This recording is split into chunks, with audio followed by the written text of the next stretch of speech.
The Nightly Visitor.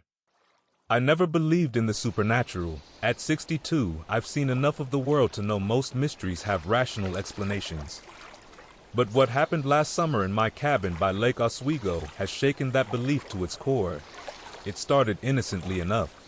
I'd retired early, bought a small cabin by the lake, and was looking forward to spending my days fishing and enjoying the quiet. The cabin was perfect. Secluded, surrounded by pines, with a small dock jutting out into the crystal-clear water. About a month after I moved in, I started noticing something odd. Every morning, I'd wake to find my tackle box open on the porch, a single lure missing. At first, I thought I was getting forgetful, leaving things out. But as it continued, night after night, I knew something was amiss. I set up a motion-activated camera, thinking it might be a particularly clever raccoon.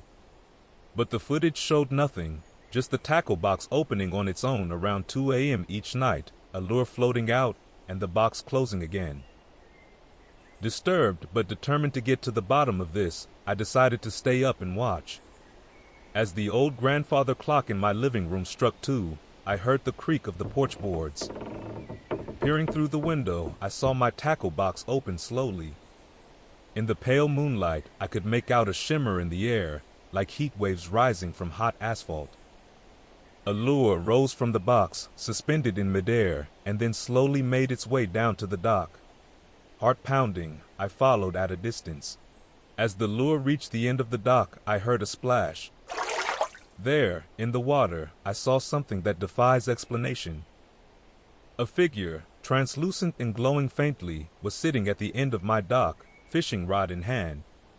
It turned to look at me, and I saw the face of an old man, weathered but kind, smiling sadly. In that moment, I remembered the realtor mentioning that the previous owner, an avid fisherman, had passed away in the cabin.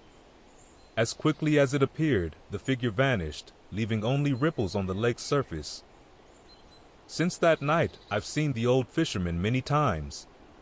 He never speaks, just fishes quietly until dawn, then disappears. I've left my tackle box open for him, and sometimes I even join him on the dock. We sit in companionable silence, 2 old men enjoying the peace of a night on the lake. I don't tell many people about my nightly visitor, who'd believe me. But on quiet nights, when the moon is high and the lake is still, I find comfort in knowing I'm not alone out here.